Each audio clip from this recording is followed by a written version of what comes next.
At some point, I might have to get up. It's fine. Actually, shit, young man. Oh, Slack, you see, was fucked up. Yeah. You don't do Slack. that. Definitely is like. So,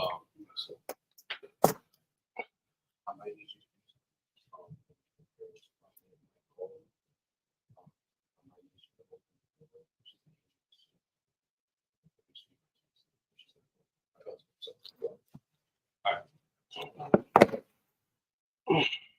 All right, ready?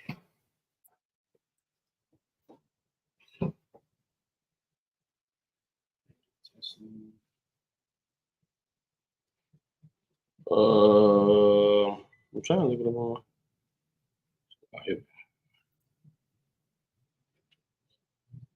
Yeah, we good.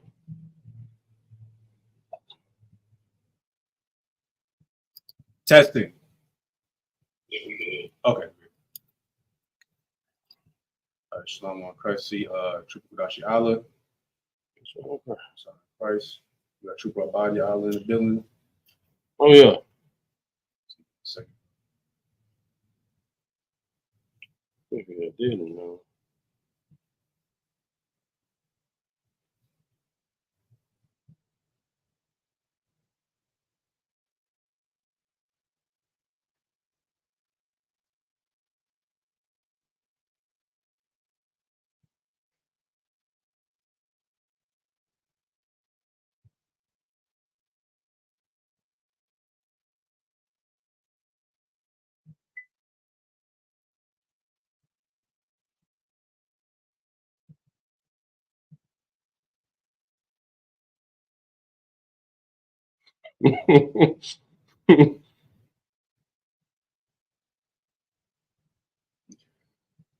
All right, Shalom Israel, Shalom Bashim Yashab to the brothers, Shalom Hal Shamar Alatha Bashim Yashai to the sisters.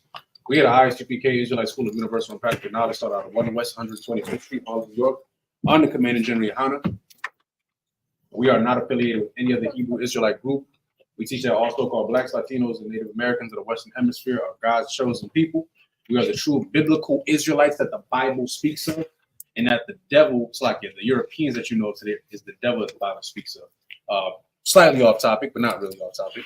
I don't know if y'all heard, was it Putin? Putin brought out, of course, just yet again, showing that we are the true biblical Israelites. Dug up that was the picture of the image of Christ, and of course, he's a black man, Right. dark-skinned man. Yeah, y'all don't want to believe that we're the Israelites. You want to believe that the so-called Jewish man, or the Israelis, or what they'll say, Middle Easterns, are the Israelites. They are not. But it's okay. Time and time again, things are going to be revealed. Now, today, before we get started, we're going to be going over Genesis chapter 14, verses 17 through 24. We're going to be jumping around a little bit. We're going to be talking about what happened in Salem at the time. We're going to be going over Melchizedek, a little bit of reincarnation. We're going to be going over a few topics today. Right. So with that being said,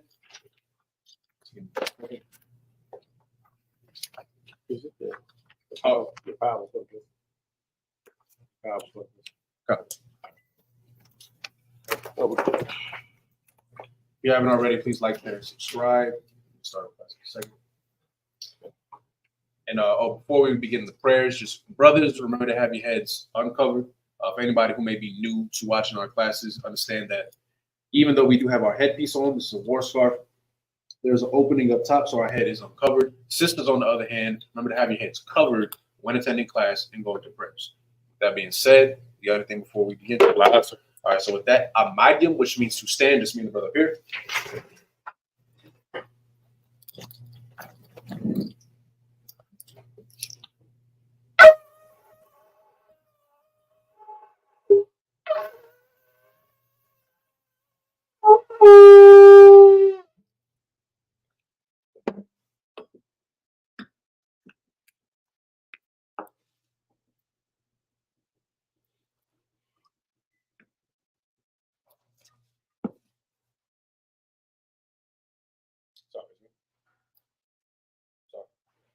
La Yashala, which means two or for Israel.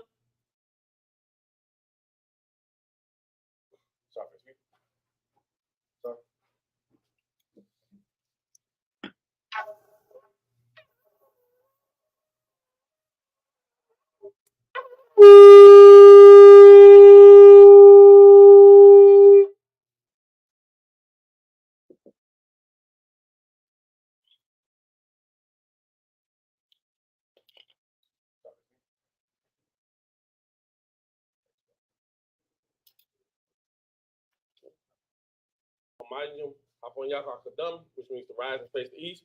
We'll be doing the prayers in the Hebrew and then the English. Starting with the Lord's Prayer. Abanawa, Shabbat Shemayim, Wadash, Haya, Shamka, Yahweh. Stand more this way. On camera, Salaki. All right, Salaki, you two. Lord's Prayer in Hebrew. Abanawa, Shabbat Shemayim, Wadash, Haya, Shamka, Yahweh. Malakwaka, Taba'a, Ratazaka, Haya, Aisha, Baratazah, Kawa, Haya, Bashamayim. Nathan now, come, call, Yawam, Wasalak now, Kabawak now, Kasalak now, Kabawak now, Wala'a, Tabiya and the one, on the side of ones, a ball, I was shy now, Mayan, right, Kaya, Laka, Hamalakwa, Waha'ala, Wahata Pa'ara, La I will love you, Aman. Our Father, which art in heaven, hallowed be thy name. Hallowed be thy name. Yahweh. Thy kingdom come. Thy will be done in earth as it is in heaven. Give us this day our daily bread, and forgive us our debts as we forgive our debtors. And lead us not into temptation, but deliver us from evil. Thine is the kingdom and the power and the glory forever. So be it. Amen. This is the power in the Hebrew. Yahweh, Ba'ashem, Yahweh Shah, Baba Kusha, the thunder now, Hakak, Rapa'ah, Kamaka Allah, Hukamadawa, Hakak, Latahar, Hamata Zarayim, Hakak, Lahakoyim, Amathia, Hakak, Arakawa, Atama Allah, the Garshun, Ba'ashem, Yahweh Shah, do water, Aman. Yahweh. In the name of Yahweh Shah, please give us the power. Give us the power. The power to heal. All manner of sickness. And all manner of disease. The power to cleanse the leper. The power to raise the dead. The power to raise the dead. The power against unclean spirits. The power against unclean spirits. To cast them out. In the name of Yahweh Shah, thank you. So be it. This is the blessings in the Hebrew. Barakatah Yahweh. Wa Yahweh Shah. Wa Ma'aka Allah. Wa Lahayim. Tazi Ya'ah. Allah Wap Yahana. Hala Wamp Yam. Hasa Runyam. Hakwatas Ayonyam. Hasa Yoyonyam. Waha Akwakim. Yahweh. Hashem. Yahweh Shah. So Wada. Amen. Blessings in English. Bless you, Yahweh. Bless you, Yahweh. And Yahweh Shah. And Yahweh Shah. And Mike. And Mike. And the angel. Commander Junior Hana. The general. Captain. Officer. Troop. And the sister. Yahweh. In the name of Yahweh Shah. Thank you. So be it. Psalms 121 in the Hebrew. Asha'ah. Ayanya.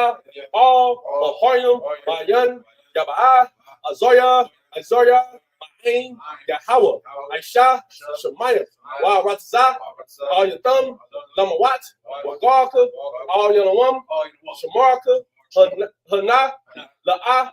Yanawam, Wala'ah, Yashan, Shawamar, Yasha'ala, Yahweh, Shamar, Yahweh, Tazar, Al Yad, Yamyanka, Yawamam, Hashamash, La'ah, Yakaka, Wayarak, Balayala, Yahweh, Yashamarka, Wakal, Rat, Yashamar, after the pasta, Yahweh, Yashamar, Taza after, Wabawa Aka, my dub, I will up. I will lift up my eyes into the hills. From whence cometh my help? My help comes from the Lord. Which made heaven and earth. He will not suffer thy foot to be moved. He that keepeth thee will not slumber. Behold, he that keepeth Israel shall not slumber nor sleep. The Lord is thy keeper. The Lord is thy shade upon thy right hand. The sun shall not smite thee by day. Nor the moon by night. The Lord shall preserve thee from all evil. He shall preserve thy soul. The Lord shall preserve thy going out. And thy coming in. From this time forth. And even forevermore. Psalms 83 in the Hebrew. Alahayim. All dam yelaka. All taka arash. All tashakwat. All kayahana. Owayab yaka. Yahamaya one. Ra'ash. Alaimaka. Yaiwa Yamwa. Sawada. Wayata. Yatazawa. Altazapawanyaka. Amarwa. Lakawa. On the capital. Magawa. Wala'a. Yazakar. Shem Yachala. Awada. Kaya. Nawa Atazawa. Laba. Yakadwa, Al-Yuka, Bariyah, Yakaratka, Ahoya, Alawam, Wa, Yashama, Alayam, Bawa Abba, Wahagaryam, Gabal, Wama 1, Wamalak, Halasha, Ain Yashad, Kazawar, Gamashwar, Nalawa, Amam, Hayawa, Zarawa, the Bunya, the Wat, Salat, Aisha, Laham, Kamad, Kasaya, Sara'ah, Kayabyan, Mankhal, Yashwan, Nisham Mwa, Bayan, Dara, Hayawa, Daman, La Dama, Shatamu, Lada, Yamawa, Kaira, Kazaba, Kazba, Kazamana, Call, that's the Yakamwa, Ashar, Amara, Naya Rasha, Lanawa, Nawa, Alahayam, Alahayam, Shatamu, Kagagala, Kakwash, the Panya, Ka'ash,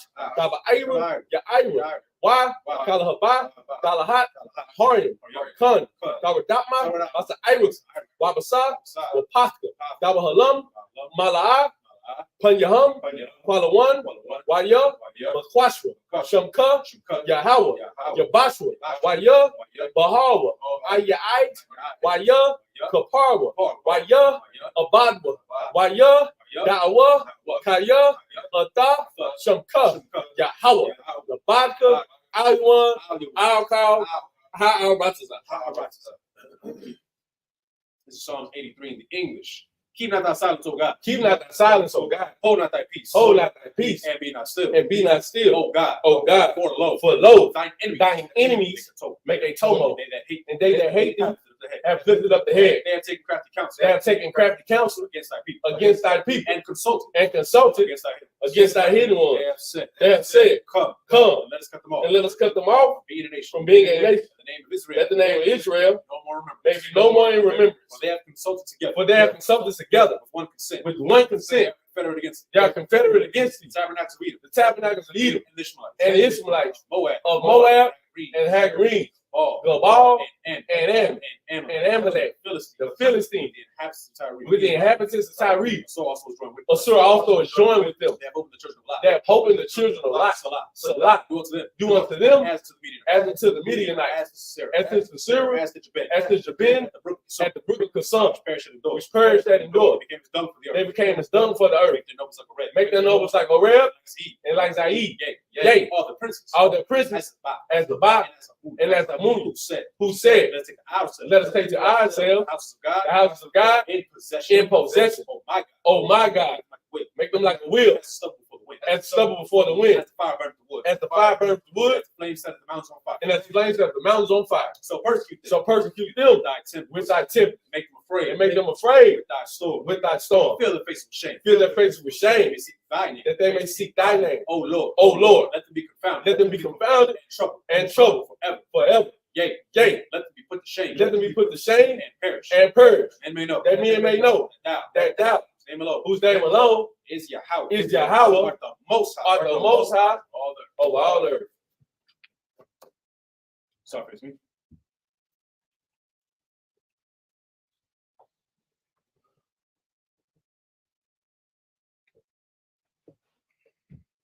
All right, you may be seated.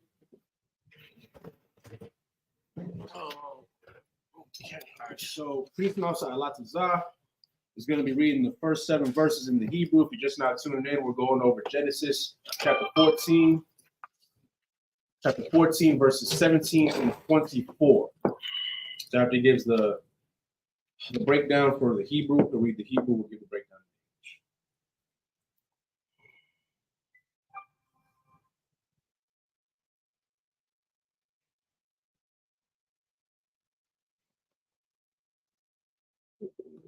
Verse 17.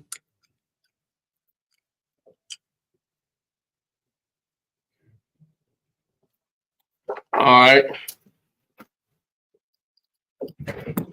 This is Genesis, the 14th chapter, the 17th verse in the Hebrew. Waya Taza'ah Malak Saddam Lakwa Rakwa Ra'athwa Akarya Shawabwa Mahakawath Af Kadarla Imar Wa'ath Hamalakayam Ashar, Athwa, Al, Amakwa, Shawa, Hawa'a, Amakwa, Hamalak, Wamalakia, Tazadak, Malak, Shalom, Hawa, Tazaya'a, Lakam, Wayayan, Wa'a, Kahan, La'al, Al Yawan, Waya, Barak Hawa, Waya Amar, Barakah, Abaram, La'al, Al Yawan, Kwana, Shamayam, Wa'aratazah, Wabar Waka, Al Yuan, Ashar, Magun, Tazah, Rayat, Bayadaka, Wayathan, Lawa, Ma'aishra, Makal, Waya Amar, Malak, Adam, Al, Abaram, Tana, Laya, Hanapash, Wahar, Akash, Kwaka, Laka, Waya Amar, Abaram, Al, Malak, Adam, Harayam, Kaya, Yadaya, Al, Yahawa, Al Yuan, Kwana, Shamayam, Wa'aratazah, Ama, Mahawat, Wa'ai, Sharwan, Na'al, Wa'ama, Akwaka, Makal, Ashar, Laka, Wala'a, Ta'amar, Anaya, Hayashar Atyam, Ata, Abaram, verse 24, Bala'atyam, Zarqua, Ashar, Akarwa, Hana, Arayam, Wakalak, Hanashwan, Ashar, Halakwa, Atya, Ainor, Ashikal, Wama, Mara'a, Ham, Yakwa, Kawa, Kalakyam. All right. So now we'll begin verse 17. We're going to have Trooper Abadi Allah, who's going to read in the English. If you could, Genesis chapter 14, verse 17. This is the book of Genesis, chapter 14, verse 17. Mm-hmm. And the king of Sodom went out to meet him after his return from the slaughter of Chedorlaomer. Mm-hmm. And the kings that were with him at the valley of Shavah, which is the king's dale. Stop right there. Now, just for a quick recap, last week, remember that Abram, there was a war going on, and in Sodom, Lot ended up getting kidnapped, basically. Abram went to go save his nephew, so they went to war. By saving his nephew, he helped the king of Sodom win the war. That is why the king of Sodom, Hamite nation or Hamitic nation, is coming to see him now. All right, continue. Verse 18. And Melchizedek, king of Salem, brought forth bread and wine, and he was the priest of the Most High God. Stop right there. Question. What is Melchizedek? Not who. Y'all know, you probably know who is, but what is Melchizedek? About y'all? A priest of the Lord. That, I mean, no. Okay, that is what Melchizedek is, but okay, let me ask like this. If a doctor, a Mr., a Mrs., a Miss, what are those? You're right. Give him a hand. Melchizedek is a title. It is a title. Malak Watazadak, which means king of righteousness. That's what it means. Melchizedek, Malak Watazadak. It is a title given to a person. It's given to a person who is the king of righteousness.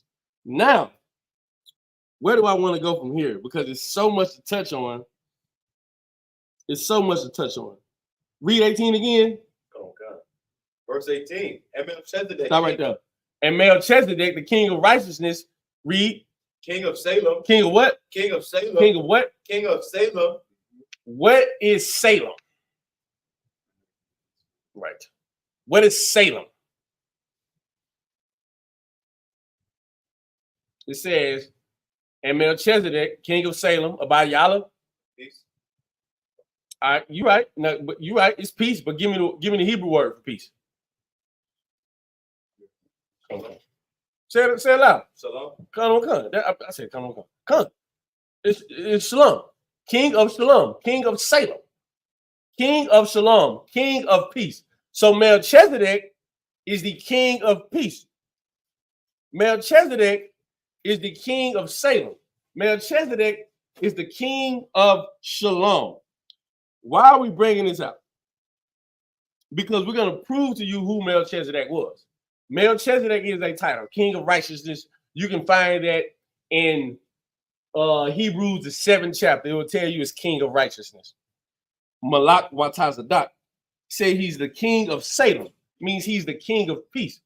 My question to you is, who is also known as the king of peace or the prince of peace? Bayala? You close. You close. Who? Christ. Prove that Christ is the prince of peace or king of peace.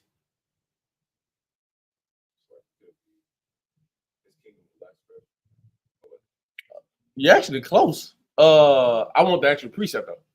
It's there. It's right where you said it was at.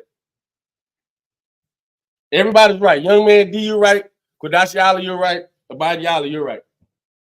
It's Yahweh Shai, but I need you to prove to me that Yahweh Shai is the king of peace. Because Melchizedek is the king of peace.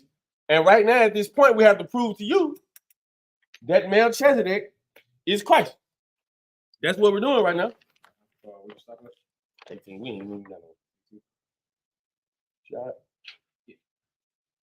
Give me Isaiah 9 and 6. Oh, look at it. Oh, young man D. Okay. Yeah, he answered already. Give me Isaiah 9 and 6.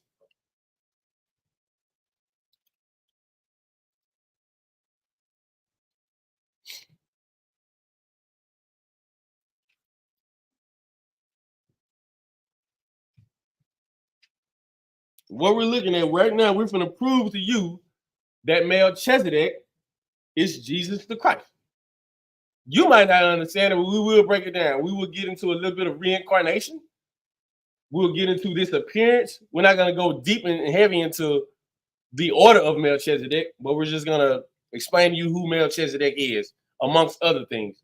You got it? Okay. Let's go. The book of Isaiah, chapter 9, verse 6. Come on.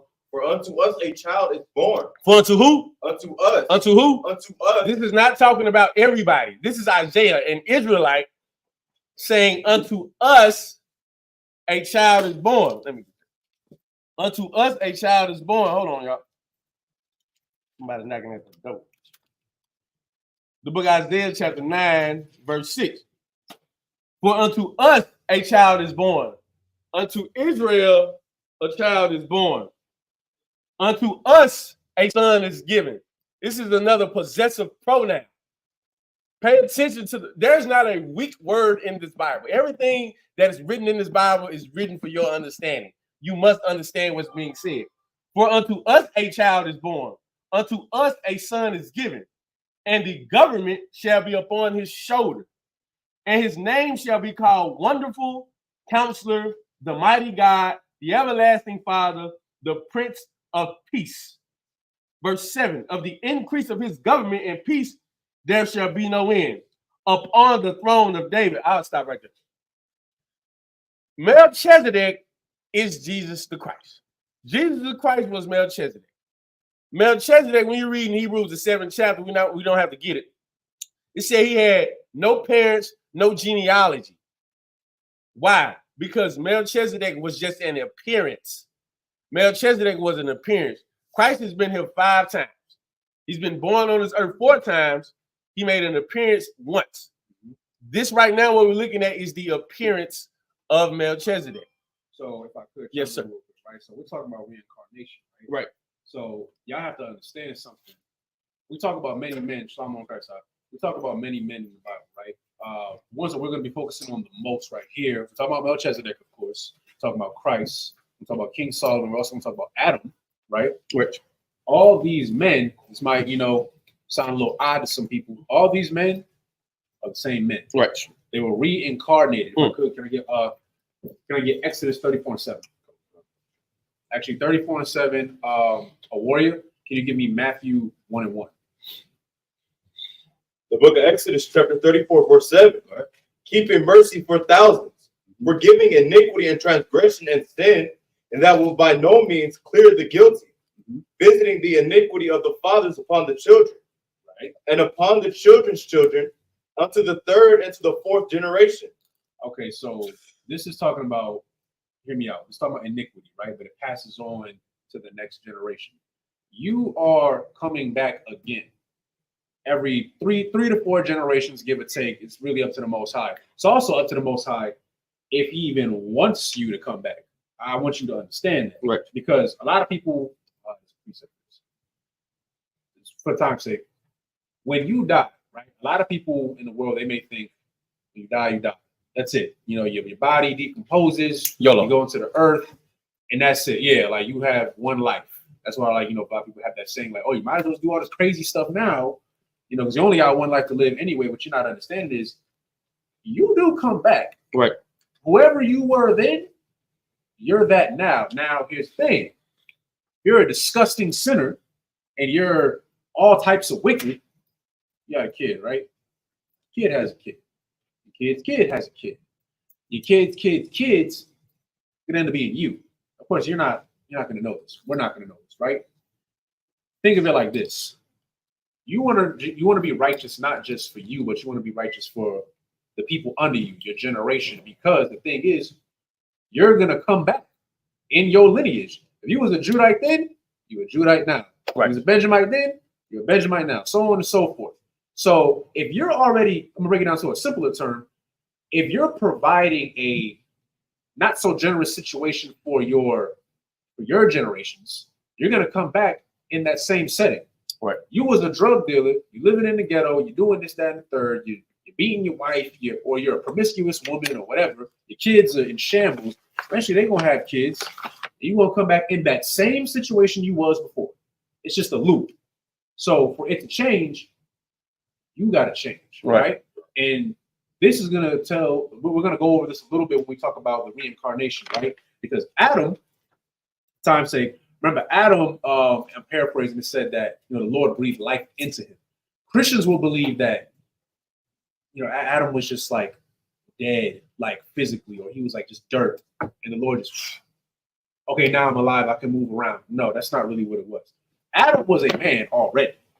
The Lord made him alive by making the law, statutes, and commandments known unto him, the righteous way of living. So now he has the knowledge, like, oh, this is what I'm supposed to do. Right. This is how I'm supposed to live spiritually, right? Now he's alive because the Lord breathed life into him. Well, Adam made mistakes. Quick recap. Anybody know the mistake he made? Something you should never do. Yeah. He said his rib was his cousin, right? Her sister. Oh, That's no, you're thinking of Abram. Oh, wait, you said Adam? Adam, not Abram. Adam. Oh, sorry. Well, Adam, he allowed Eve to convince him to bite the apple. Okay, so hold on. There was no apple. Just so everybody, just so everybody. But you're on it. I just want to make sure everybody knows. Like, there was no apple. There was never a saying that Eve bit the apple in the Bible. But what you're bringing out is correct as far as his sin was not just the fact that his rib decided to eat of the tree, meaning she got to know other things, right? Not the law that the Lord wanted for her and Adam. His sin was he followed her. Like, she already did what she did. She's already in the wrong. What Adam should have did right there, he should have checked Eve. He didn't check her though. You know what he did? He followed his wife. And he bit of the foreign trees, so to speak. Now he knows of the good and evil. The Lord never wanted that. So then, of course, the Lord cursed him, right? Adam later is reborn. This might be in order. Of course, eventually. Okay, it's a lot. I'm sorry, I got a lot in my mind. Adam, we're talking about Melchizedek. Let's talk about Solomon, right? skip that. Yeah, Isaac, Solomon, and then of course Christ. All throughout the generations. These men prior to Christ, right? All made mistakes. All righteous men all made mistakes, though. The Lord wanted, he had a job for Yahushua, right? At these times, he wasn't fulfilling it the way that the Lord wanted him to. He wasn't perfect. Yeah, he wasn't perfect yet. So what do you have to do? Be reborn again. Pretty much, like, get right. Give me Matthew 1:1, Baba Kashar. This is the book of Matthew, chapter 1, verse 1. Go ahead. The book of the genealogy of Jesus Christ, Okay, so now we're talking about, y'all should be familiar with this, the lineage of Jesus Christ, right? Go ahead. the son of David. Right? So the son of David, right? Now, peep how it says the son of David. Was he literally the son of David? Yes and no. I'm going to tell you why. Keep going. The son of Abraham. Right? Verse 2. Abraham begot Isaac. So we got Isaac, right? So before, that's why I said yes and no. Because before David, Christ was here. You hear me? Before David, Christ was here. We're going to break that down later, right? So Isaac, keep going. Isaac begot Jacob. Okay. And Jacob begot Judah. Okay, so Judah. So we all know that Yahushua is a Judite. Keep going. And his brothers. Okay. Judah begot Perez and Sarah Keep going. by Tamar. Perez begot Hezron, and Hezron begot Ram. Mm-hmm. Ram begot Amminadab, That's what. Keep going. and Amminadab begot Nahshon, and Nahshon begot Salmon. Okay, you can Verse skip 6. down to 6. No, sure. This is the book of Matthew, chapter 1, verse 6. Mm-hmm.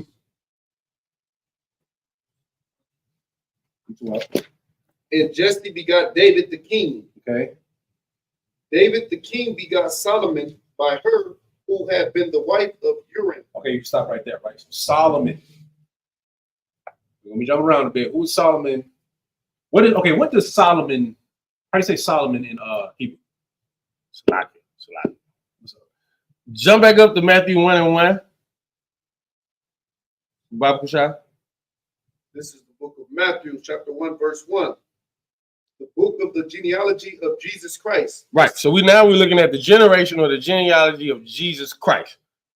It's going to tell you plainly who Jesus Christ was. Now there are other scriptures that can back it up, and we can show the similarities between these people. But right now we're going to stick right here, and it's going to tell you exactly who Jesus Christ was. So if anybody asks you, you just go right here to Matthew 1 and 1, and it's going to prove it. Read 1 and 1. 1 and 1. Come on. This is the book of the genealogy of Jesus Christ. Come on. The son of David. Who's the son of David? Yahushua. Yes and no, but who's the son of David? Who's In the reading 6? Solomon. Okay. Right. Keep reading. The son of Abraham. Stop. Who's the son of Abraham? How about y'all? Exactly. There you go. Now, there's way more scriptures to prove that Christ is Solomon and Isaac. We're about to prove it right now about Solomon, right? That right there lets you know exactly who he is. The book of the generation of Jesus Christ, the son of David. Stop. The son of Abraham. Isaac. That's all you really need right there. You don't need much to prove to somebody that Christ has been here plenty of times. Christ is not the only one that's been plenty of times. We've always been plenty of times. But right here, we're just showing you who Christ is. And let's go. You got a question? Yeah, sir. Let's go. Could there be some type of correlation between how Abraham was told to sacrifice his son Isaac? Yes. as an offering to the Yes. I was going to wait to Genesis, the 22nd chapter, to bring that up. Did you need I can break that down for you. So I was asking if there's some type of correlation. Yes. Christ is called the Lamb. Yes. He Okay, so got the that's- answer yeah. 2,000 years later. You remember Isaac asked Abram, so where's the lamb for the offering? Abram says, or Abraham at this time says, God will provide the lamb. 2,000 years later, who was the lamb? Come on. It's very simple. It's just a lot to go into. Like what we're looking at now, these are meat scriptures. It's crazy, but it's meat scriptures. You have to understand reincarnation. You have to understand the Hebrew. We about to get into. Matter of fact, I don't want to give it away. He asked a question. Can you ask that question again, sir? Who is okay? This should be So Solomon, right? How do you say Solomon in Hebrew? Young man D, you should know. How do you say Solomon in Hebrew? Remember, Melchizedek is king of righteousness, but also he was a king of Salem. And Salem was what? King of, and how do you say peace in Shalom? So he's the king of Shalom. Solomon, how do you say his name in Hebrew? No, okay. You close. He said it. I want them to get it Right. So I see you raise your hand. I'll give you a huge hint. There's a brother in the school who has his name. Come on. Shalomah. There you go. Solomon is Shalomah. Okay, so the reason why I'm saying that is because, okay, Solomon. Solomon means peace. Shalomah means peace. What era did, say it simply, what era did Solomon rule? Like, there was David. Okay. Yeah. Okay, it's like it. I'm trying to word it in a way that makes sense. Okay, so David was king before Solomon, right? We know about King David, right? His son is Solomon. David went to war a lot, right? And he had a lot of what on his hands? Blood. And right. Blood on his hands. So his son Solomon ruled in a time of peace. There you go. Question. So, but what I was about to bring up next, right? So now we all understand who Solomon is. We understand reincarnation, right? We're breaking down that this wasn't just a one-time thing. Melchizedek was the king of what? Well, give me the word. So yeah, Shalom, Salem, which is peace. This is no coincidence, okay? Christ, he's not Christ yet, Salaki. I'm just saying it so everybody can understand. This was Yahweh's role from the beginning, which we'll get into that as well. Right. But just for now, that was always his role to rule, to be in charge, to have authority over Israel. Once he was Adam, life was breathed into him, not anybody else, him. And he had a job to do to make sure that his people, this is pre-Israelite, because Israelites were not born at this time, but his people to follow under the law. Fair, right? But remember when he brought out, the Lord did not want Adam to know evil. So what did the Lord want Adam to know? Stick to the topic. Good. Stick to the topic. Peace. Peace. Yeah. Think about it. Everything lines up to Christ being Christ is what? The Prince of Peace. Jesus the Christ, our King, our friend, our brother, our Savior, is the Prince of Peace. Adam was never supposed to know evil. Everybody else on the planet Earth, whatever happens to you, happens to you. But Adam and the Adamites, quote unquote, that's what you would call them because they were not really called anything. But you would just say the Adamites. They were supposed to live a life of peace. Solomon comes around. Well, Melchizedek comes around, king of peace. Solomon, Shalomah, name is peace. Question. Matter of fact, may I ask this question? which one? There's a famous city named Salem. Do you know it? No. No. I know what you're saying. Stay in the Bible. There's a famous city in the Bible named Salem. And when I tell you, you're going to know it. There's a famous city in the Bible named Salem. The city is still around today. It's Salem. But what city is it?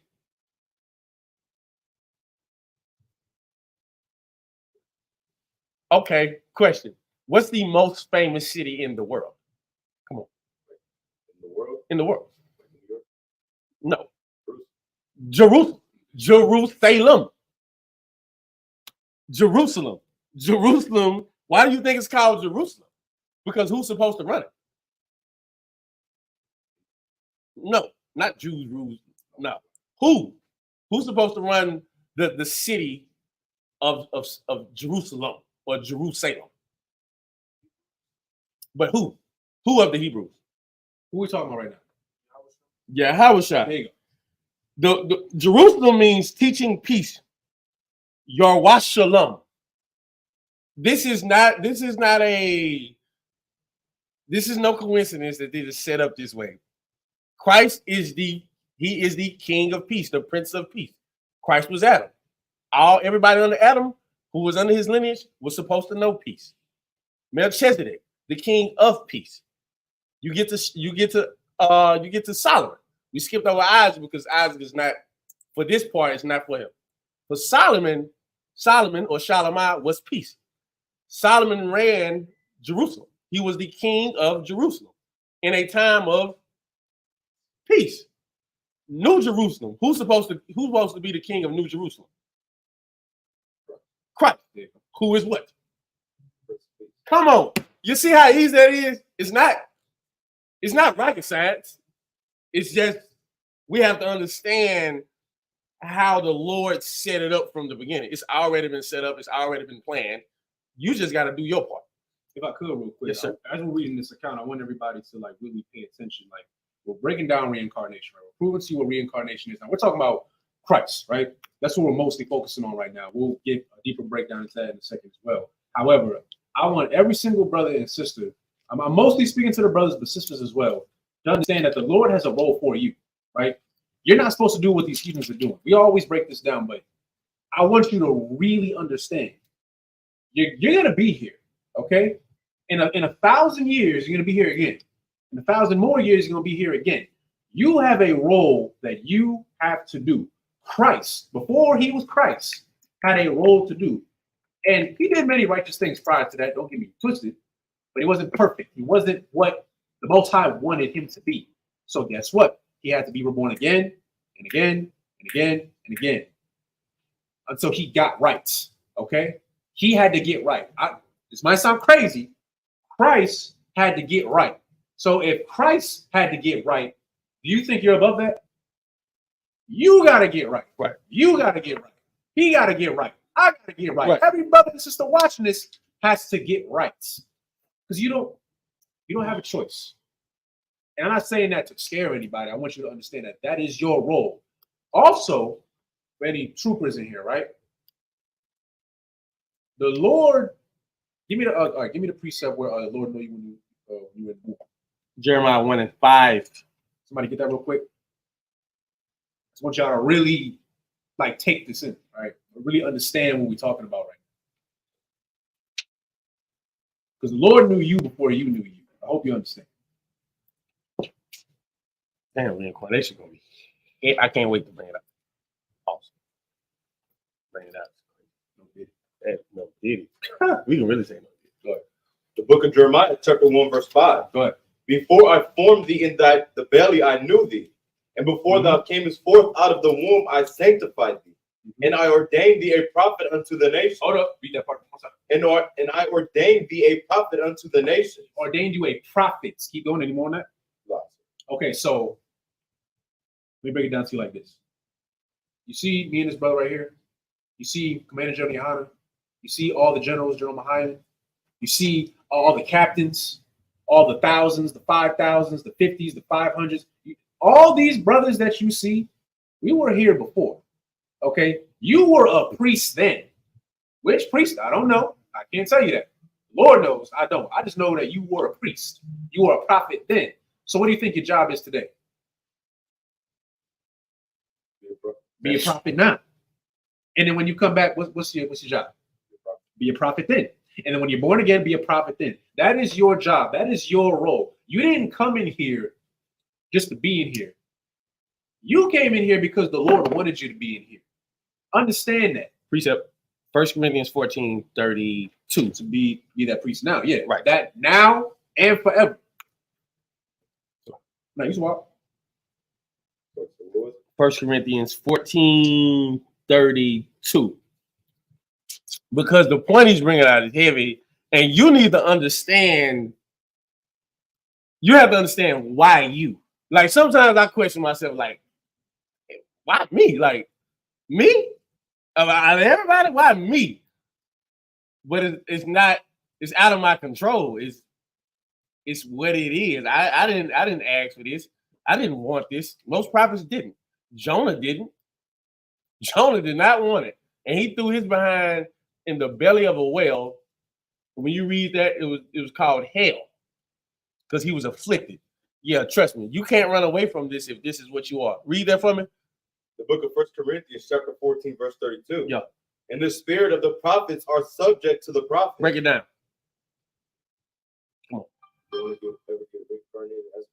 All right, and then give me that's one way to look at it, and that's right. There's another way to look at it. People always overlook. What does the word subject to mean? You're close. Okay. If you're subject to somebody, what does it mean? You serve them. Why don't everybody serve Commander Junior Hunt? Why? But give me right where you read that. But tell me right there. It tells you why they not serving Commander Junior Hunt, why they don't serve us. About a warrior. Is it because they wasn't prophets in their past life? Yes, but okay, you're right. They were not prophets in their past life because the spirit of a prophet is subject unto a prophet. Your spirit is subject unto whatever body you're going to be put into. So you're going to be a prophet regardless. Exactly. But if subject to means subservient to, why aren't they subservient to Commander Junior Hunt? Or why are we? I mean, y'all answering it, but I want the answer. Let's go. Because we serve the Lord. Yeah, but no. A warrior? Y'all answered it right, but I just wanted to trick your mind. The spirit of a prophet is subject unto a prophet, meaning what? Everybody who's a prophet back then is going to be a prophet now. Also meaning we're the only people that's going to listen to a prophet. The people in the world don't listen to prophets. They're not subject to prophets. They don't serve prophets.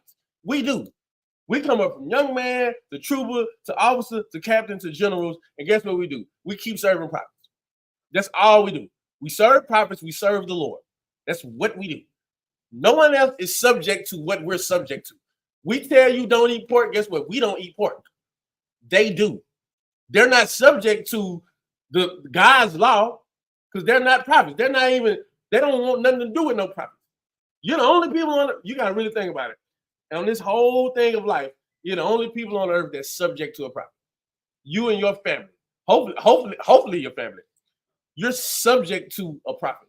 A prophet tell you to do something, you go do it. You just say, "Come, I don't want to come, sir." I said, y'all said, we all said. They don't. They think we are out of our mind being subject unto a prophet. They don't listen to nobody else out there. They don't know anything out there. You as a young man are better than everybody else out there. Why? Because you're actually trying to change, trying to serve God, trying to serve a prophet. That's your life. Salakia, you're in here. Salakia, this is your life. This is what it's going to be. If I could, real quick. Yes, sir. I wish I could say it the way I wanted to, but to be politically correct, bump that Salaki. You're supposed to be a prophet.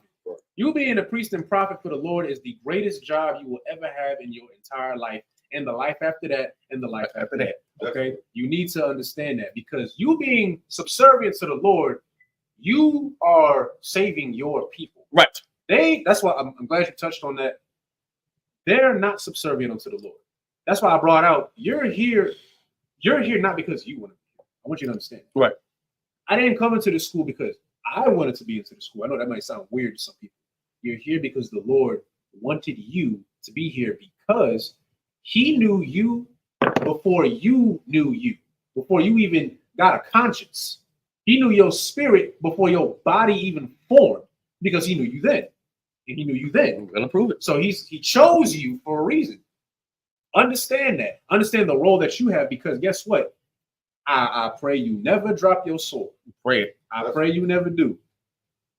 I'm not even going to say if you do. I'm not even going to go that far. You should. Just don't do it. Just right? don't do it. Because if you choose to do that, I want you to understand the gravity of what we're bringing out right now.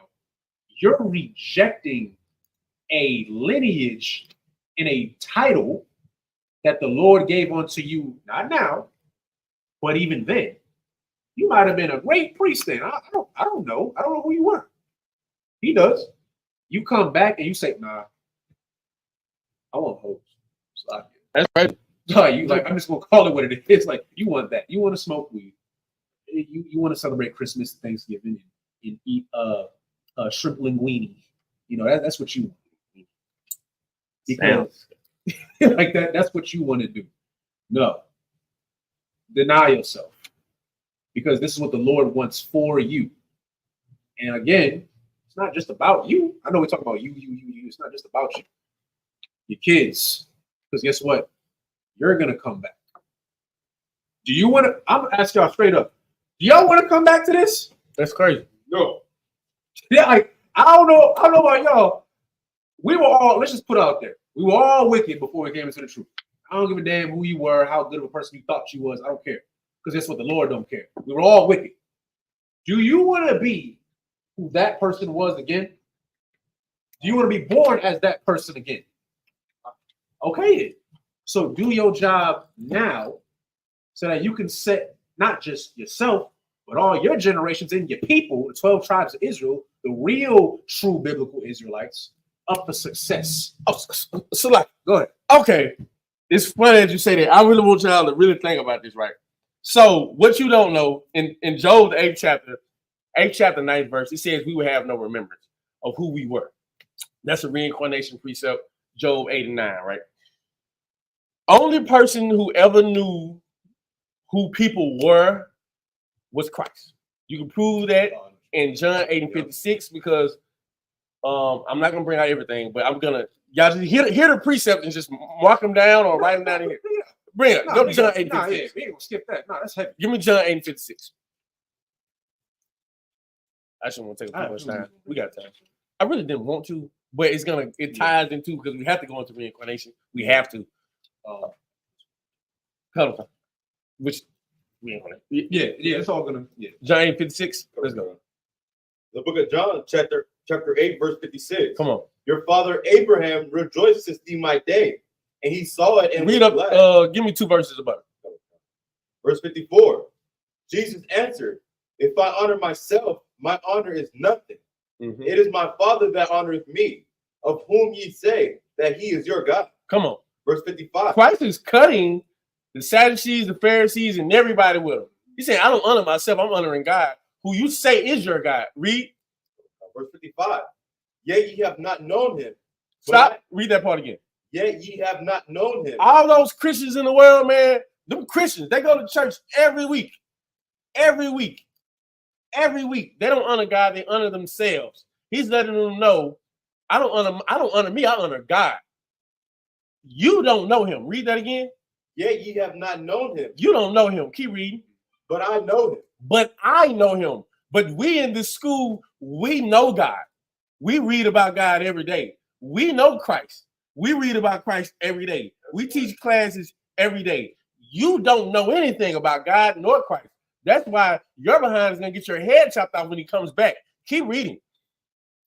But I know him. Come on. If I should say, I know him not, I shall be a liar like unto you. Christ said, if I say I don't know him, I will be a liar like unto you because you say you do know him. You are a liar, my friend. Keep reading. But I know him and keep his saying. But I know him and keep his saying. The Lord tells you not to eat pork. Guess what I don't do? I don't eat pork. Keep reading. Verse 56. Your father Abraham rejoiced to see my day. Stop. Your father Abraham rejoiced to see my day. Keep that in your mind. Keep reading. And he saw it and was glad. And he saw it and was glad. That's the end of 56. Break that down. Read it again and break it down. Verse 56. Your father Abraham rejoiced to see my day, and he saw it and was glad. Your father Abraham rejoiced to see my day. He saw it and he was glad. Break that down. Think about what we've been talking about this whole time. What you got? What? Like it, sir. Is it how you said that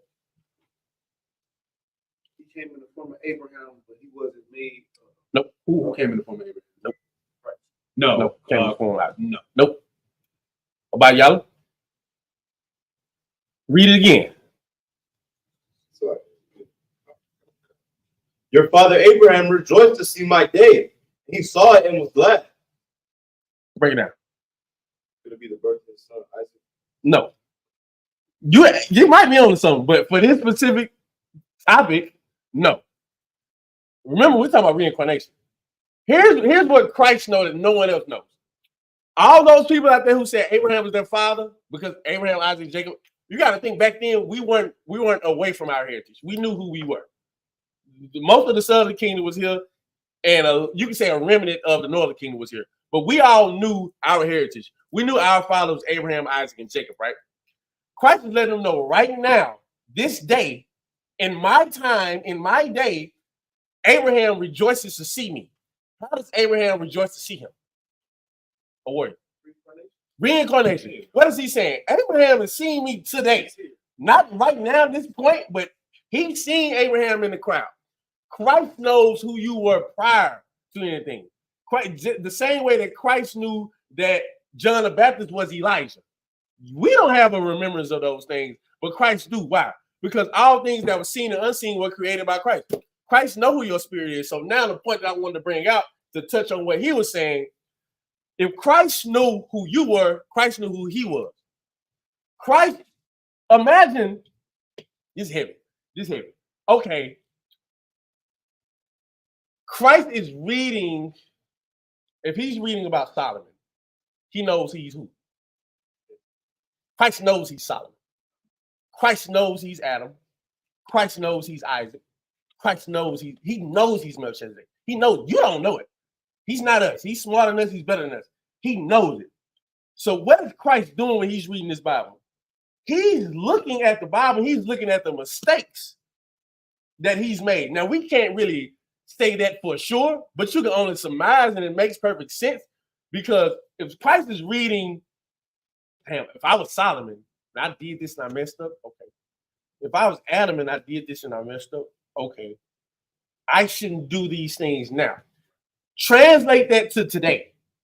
You're born again. You're a new creature. You can read or see what you just did in your past life, and you should tell yourself, I shouldn't do that today. If your problem back in the day was hoes, what should you not be dealing with today? If your problem back in the day was weed, what should you not be dealing with today? He has 1,000 women as Solomon, and they led him away. He listened to his woman as he was Adam. They led him away. It's like, if I could, Christ ain't have a woman. He did. Point. Christ ain't like, come on. It's no point. He's like, I don't have to. You have to understand, man. Christ looked at things spiritually. We look at things carnally. We think, like, look at life and death. This is why reincarnation is so heavy, and I want to really bring this out. We'll get to the precepts later. Mm-hmm. It's the spirit behind it. We serve a living God. We serve the true living God. The God of Abraham, the God of Isaac, the God of Jacob. That's right. Is not the God of the dead. He's the God of the living. Meaning what? All those people will come back. God wants you to look at life spiritually. If there's a time for weeping, a time for mourning, there's a time to be joyous. If someone passes away, and this is what I really wanted to touch on in the spirit, when someone passes away, it could be your partner, it could be a close family member, it could be your parents. I've lost parents, I've lost loved ones, I lost friends. Here's what I know. If God is the God of the living, I should be the brother of the living. Have you noticed in the world, when someone dies, everybody loves them more? Have you noticed when somebody dies, everybody wants to then honor them? You want to tattoo them on your body, you want to honor them, you want to praise them as if they're there. You know why? Because you don't have to honor them. We serve the living God. Those Christians, they serve a dead God. That's why they do whatever they want to do. They don't have to show God that they love God. There's no point to it. Why? Because their God is dead. Whatever they believe in is dead. It's a stone or it's a piece of wood. Our God is a living God. I have to show God that I love him. The same way you got to show me that you love me. Of course you love a dead person because you don't have to do nothing for him. Exactly. If I'm alive, you got to do something for me. You have to prove to me that you love me. So how can you sit here and say, oh, I love God, when you don't love the what's that scripture? You got, how can you love God if you don't love the brother? That's in the New Testament. 1 John 4:20. Give me that.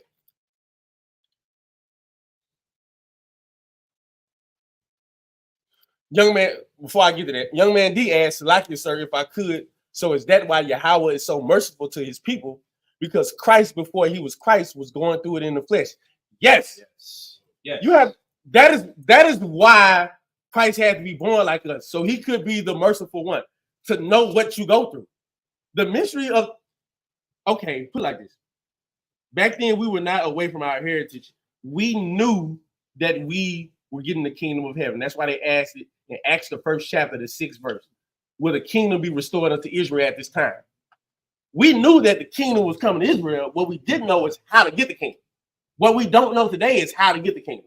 That's the mystery of the Bible. That's the mystery of heaven. That's the mystery of the kingdom. How to get it. We all knew that the kingdom of heaven was supposed to come to Israel. We've been knowing that, but we never know how to get it. All those Christians believe in heaven too. They don't know how to get it. They don't know who it's for. They don't understand it at all. Guess what? You do. That's why you're here. The objective in here is to teach you how to be spiritual. By teaching you how to be spiritual, you're going to be a better brother. By teaching you how to be spiritual, you'll understand things that they can't comprehend. That's why a class like this, it ain't for them. They don't even know they're not supposed to eat pork. They're going to teach them reincarnation. Doesn't work. Doesn't work. You got that? The book of 1 John, chapter 4, verse 20. Come on. If a man say, I love God, and hateth his brother, he is a liar. He is what? He is a liar. You people out here, here's what's wrong with you Christians. You say you love God, but you hate black people. You say you love God, but you hate Hispanics. You say you love God, but you hate Native Americans. You hate them. You hate the people you see every damn day. Keep reading. For he that loveth not his brother whom he hath seen, how can he love God?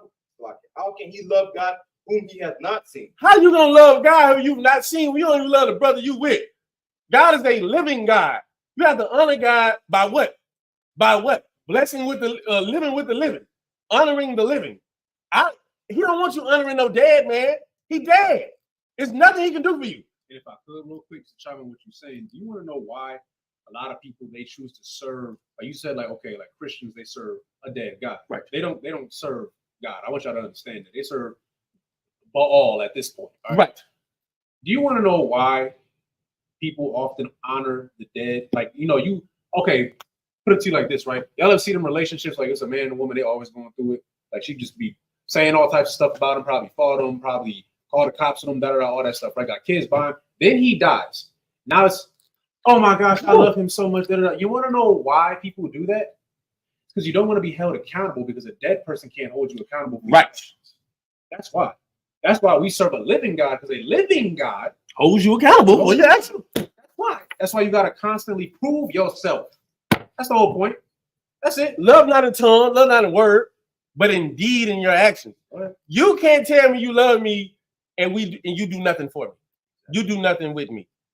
That once we get to the bread and wine part, we haven't even. Let me tell y'all something. We haven't even got off verse 18 yet. Like this is crazy. Yeah, we prepared this because this Melchizedek just opens a door for so much, and there's still another part. We're about to get into it now. Okay, so now I can talk about it now. What you got? Go ahead. The Acts first, Acts 1, what was that scripture? I think Acts 1 and 6 go. It says they was asking Christ, will the kingdom be restored unto Israel? I got you. Acts 1, verse 6. Read that for me.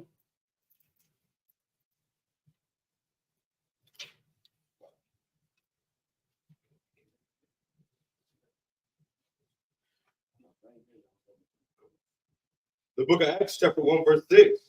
When they therefore were come together, they asked him, saying, Lord, wilt thou at this time restore again the kingdom to Israel? Here's what they know. They know the kingdoms come to Israel. And what else? They're asking this to Christ. Why are they asking this to Christ? Going back to the original point. Christ is the king of Israel. Christ is the Prince of Peace. They're asking Jesus the Christ, will you now restore the kingdom unto Israel? Why? They know we're supposed to get the kingdom. They know it. They just don't know how. That is why Christ was born in the flesh, to teach you how. The only way you can get the kingdom of Israel is to not be a sinner. The only way you can get out of your captivity is to not be a sinner. Christ has to teach you how not to be a sinner. He has to teach you how to look at life spiritually. everybody was cornered.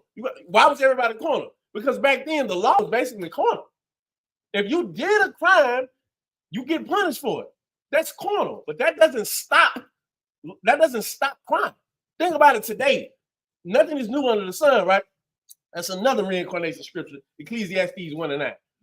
Look at today. You get 25 to life for a murder. Everybody got a gun.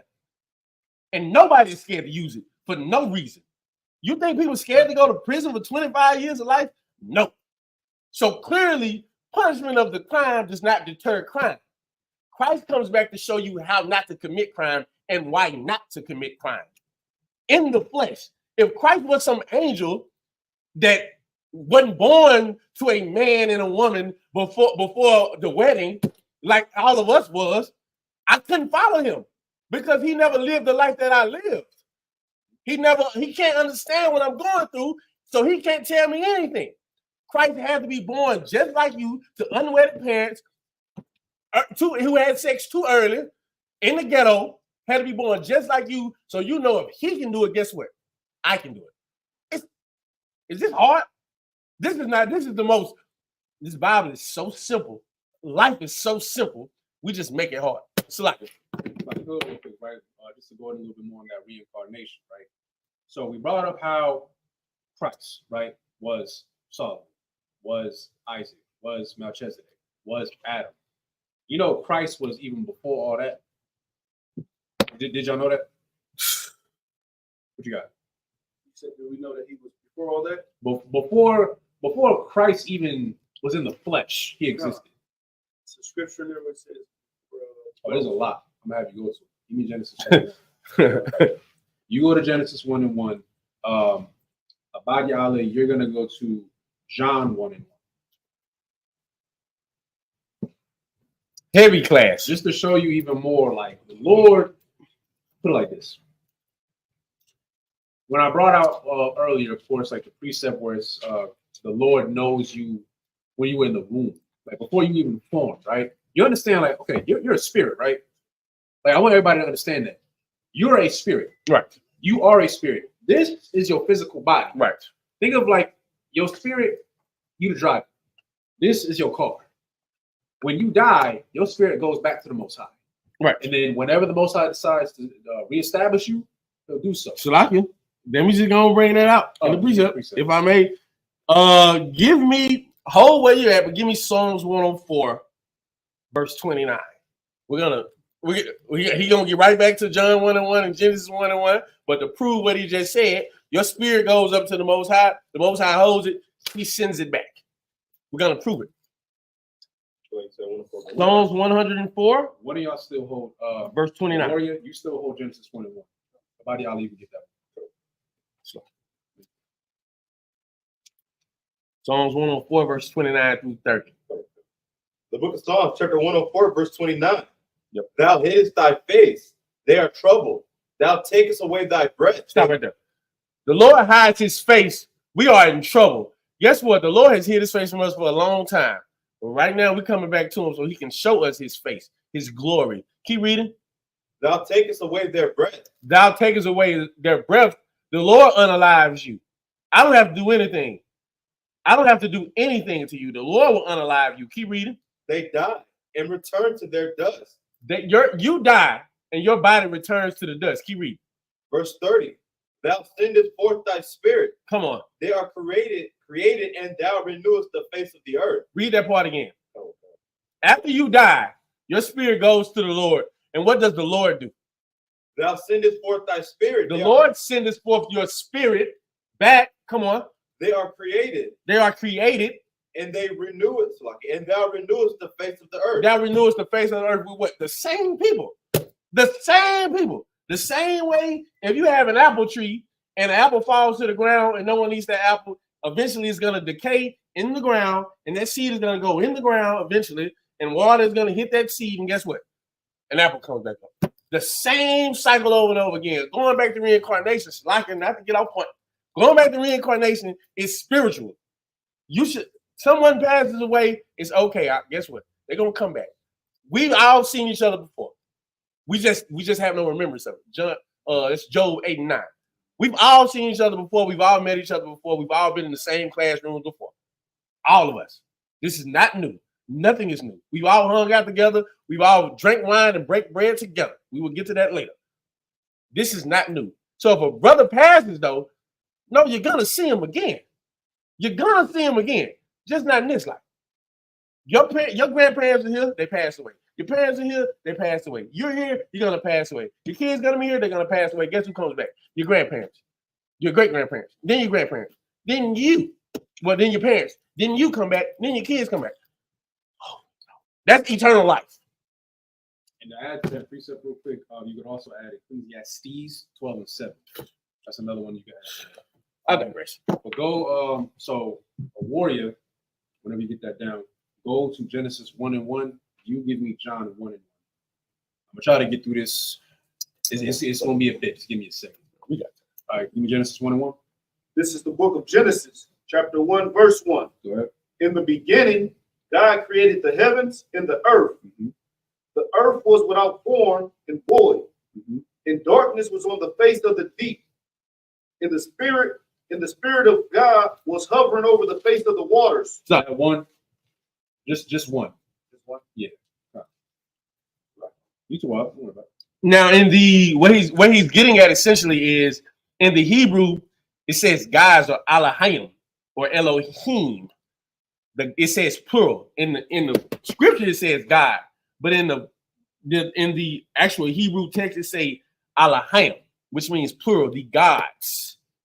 The gods. There's a reason why we're bringing that out is because you always got to go back to the Hebrew. Like the King James Version of the Bible, don't get me wrong, like it's great. But the thing is, you do have to go back to the Hebrew because a lot of the words. This is the closest English translation that we have, but there are still some words that are a little misconstrued. So go back to read from the top 1 and 1. This is the book of Genesis, chapter 1, verse 1. Mm-hmm. In the beginning, God created the heavens and earth. Okay, so now in the Hebrew, like you said, it'll be Elohim. Does anybody know what Elohim means? Let's say, okay, young man, rulers, judges, angels, God, Elohim. Okay, you're right. There's one word that I'm looking for. Does anybody know what Elohim means? Go ahead. No? You got anything, warrior? Okay, so I'll just give it to you for time's sake, right? Powers, right? Powers. Young man D, you're correct. Rulers, judges, angels, gods, Elohim. It's also powers, right? So you got to read it as in the beginning. You're right. In the beginning, powers created the heaven and earth. We broke this down a while ago. The Most High did not create all of this by himself. And even in the scriptures, it says, like, the world was made in 7 days. 7 days to the Most High is about approximately 1,000 years, right? So really everything was made approximately 7,000 years. However, the Most High delegated. Think like you a boss, you got workers, you got employees who are going to do the work for you, right? So in the beginning, God created the heaven and the earth, meaning the powers did. Now, Abadia Ali, give me John 1. And actually, a warrior, I'm going to ask you this question. What does Genesis mean? Beginning. In the beginning, right? Keep going. The book of John, chapter 1, verse 1. Uh-huh. In the beginning was the world. So it said in the beginning.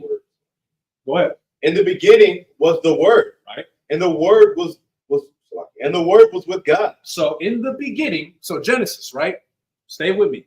Genesis is the beginning. Genesis 1 and 1 says, in the beginning, God created the heaven and the earth.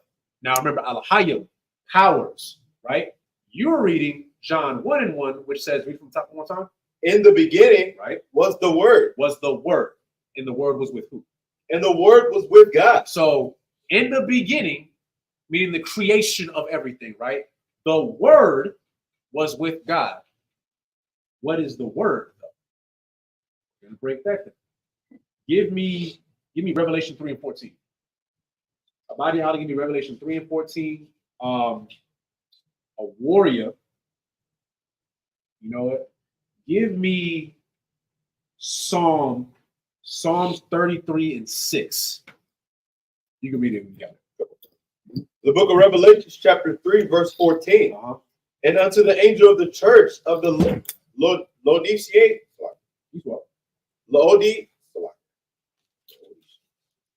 Auditions, right. These things saith the Amen, the faithful and true witness, the beginning of the creation of God. The beginning of the creation of, again, powers. It says God, but powers, right? So we keep talking about in the beginning.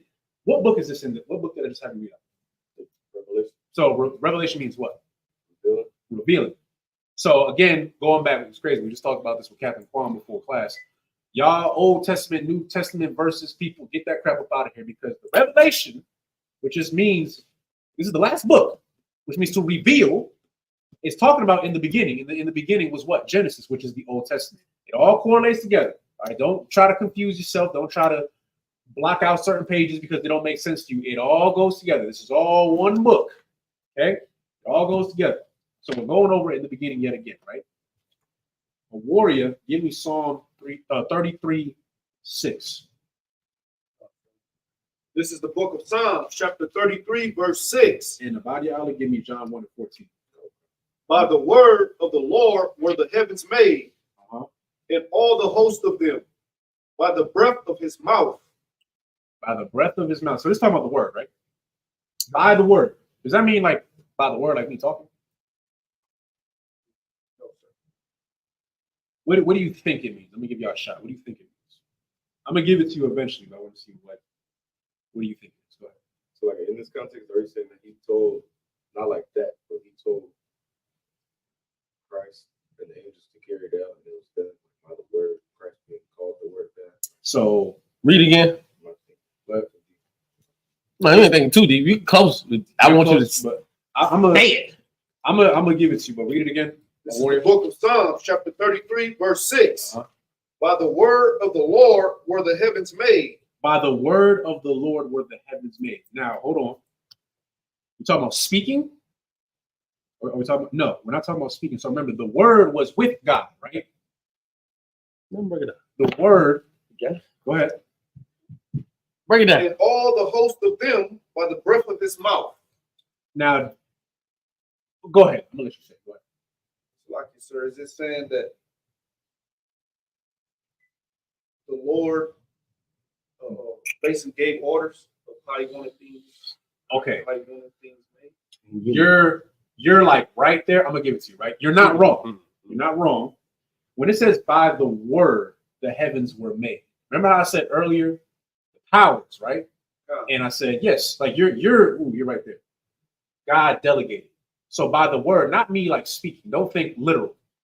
The word, by the word, the heavens were made. The word was a power. Remember, the word was with God. So by the word, the heavens were made. Any more on that? No, sir. That's it? Read from the top one more time. Together, the waters of the sea. Okay, so by the word, the heavens were made, meaning what? This is a power. This, don't think literal. The word was a power, is a power. Let me give it to you. We won't get to it. Who? Huh? Just ask who. Is it what? Just ask who. Nah, I ain't gonna give it to you yet. We're gonna get there. We're gonna get there. That's Don't worry. funny. We all gonna get there. That's funny. Okay, so the word is a power. Right. Give me John 1:14. the book of John, chapter 1, verse 14. And the word was made flesh. So the word was made flesh. Remember how I said earlier, you're a spirit. You're a spirit. We're all spirits. This is your flesh, though. We brought out earlier, when your body, break down like this, your spirit doesn't die unless the Lord wants to. If the Lord wants to destroy your soul, he can. Right. Don't get it twisted. However, when your body dies, your spirit goes back to the Most High. Your spirit does not die. Right. 1:14, go ahead. And the word was made flesh and dwelt among us. And dwelt among us. So this should be very easy. Who is the word? Christ. Look at this. The word I love is that. Christ. I love that. So that's why I'm breaking it down like this. Must be before Adam, before Isaac, before Solomon, before Melchizedek, before Christ. Christ was Christ in the spirit. Right. He was a power. He was with God in the beginning. He was made flesh. Why was he made flesh? We said it earlier. Go ahead. Like he was saying to show that if he can do it. Precept. Definitely New Testament. I'll give y'all a second. Make you think. Go ahead. It's a, Yeah, yes, it is. yeah. It is. Hey, boy. It is. I'm on it, boy. I'm on it, boy.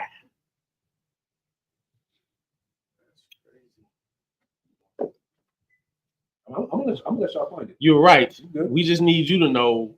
We need you to know the precept on why Christ was made in the flesh. So he says in the New Testament. It is in the New Testament. Nothing there. Young man D, no. Why? Question. Why was? Yeah, you're right. You just gotta find it. You gotta find it. You gotta find it. Both of you are y'all correct. I just want you to get it because remember we said you're here for a reason. You're not here because you want to be here. You're here because the Lord wants you to be here. You got a job to do.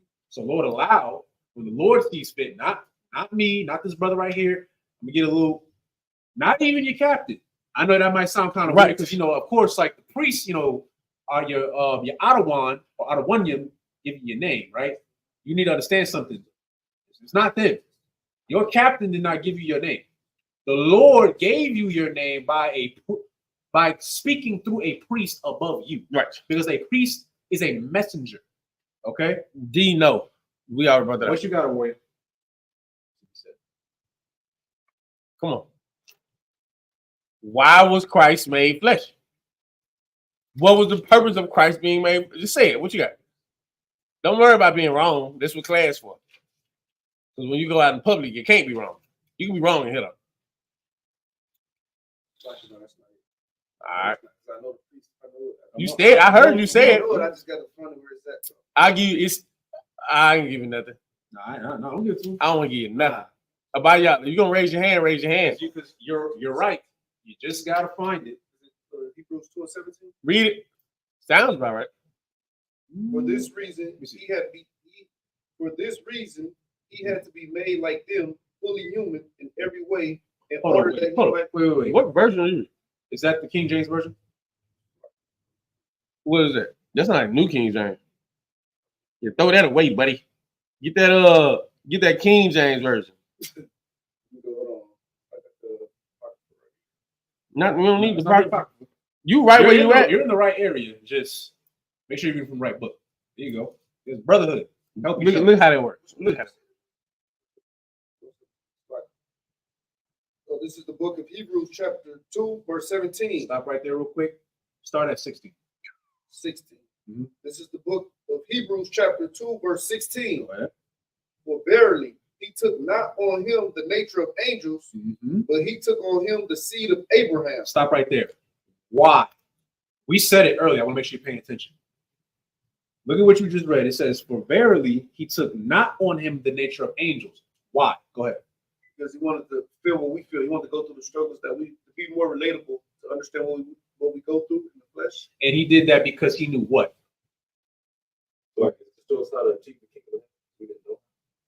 Okay, both of you are correct. I just want to give it to you like this. You're right. Christ was made like that because the Lord knew that we can't follow an angel. Like he had to go through everything that we went through because think of it like this. You struggle. You see a brother who struggled just like you, but he made it out. And now he's doing well. He's doing better. So you're going to see him and say, you know what? If he can do it, so can I. But if it's an angel, it's like, well, angels don't sin. Like angels don't got to fight their flesh the way we have to. They're given an order. They just complete the order. That's it. They don't got to, I don't feel like I want to stay in the game today. And, I got to do class tonight, but I know the brothers, they going out to San Diego. They don't deal with that. They just do the work. Go to 17. This is the book of Hebrews, chapter 2, verse 17. Mm-hmm. Wherefore, in all things, it behooved him to be made like unto his brethren. Stop. Y'all read. Are you understanding what is being said? Let's not skip over what he's saying. Read that part again. Verse 17. Wherefore, in all things. Stop. All things, not some things, not some of the trials and tribulations. not some of the ghetto, not some of the things you go through. In all things, man, look, the same way you was born, the same way Christ was born, man. I'm telling you, man, you grew up struggling, guess what? Christ grew up struggling. You grew up in captivity, guess what? Christ grew up in captivity. They had to flee. They had, okay, lock it. I'm not getting off topic. No, what I say? Think about abortions are the number one unaliver of everybody on planet Earth, especially blacks and Hispanics. Abortions. Everybody, you might not even get to breathe fresh air because you're gonna get aborted. Well, during that time, Herod was basically aborting kids. He was basically anybody 2 and under, Herod was chopping their head off. You was getting unalive. Joseph and Mary had to flee to Egypt. They had to flee. Why? Because them kids was getting aborted. At this time, that was their abortion. Somebody coming and chopping your head off. But now they just stick. That's crazy. If you go actually watch an abortion, I don't know how somebody can even live through that, right? But that's what they were escaping. You escaped an abortion because your family did not have it. We don't plan pregnancies. We try, but we don't. They just happen. And a lot of people are not ready for it. They're not ready for it. So what do? They abort. Well, at this time, the people were, I wouldn't say if they weren't ready, but at this time, children were getting unalived. Everyone in that city, in that realm, they were getting unalived. They was under 2 years old. Why? Because Herod knew that Christ was being born.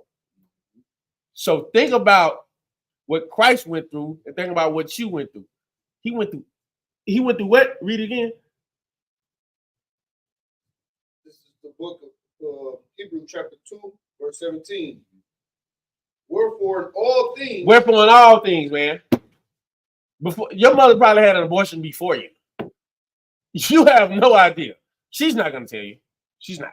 And if I could, real quick, where it says, wherefore in all things it behooved him to be made unto like his brethren. I need y'all to understand this. I know y'all know, but if anybody who's watching, that immaculate conception concept Crazy. is garbage, okay? Christ has a physical father. It was Joseph, all right? He was a carpenter, okay? His mother was Mary, okay?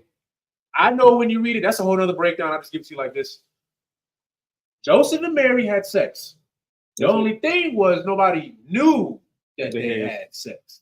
It happens. Yeah. So what happened was, I'm gonna give you the brief version.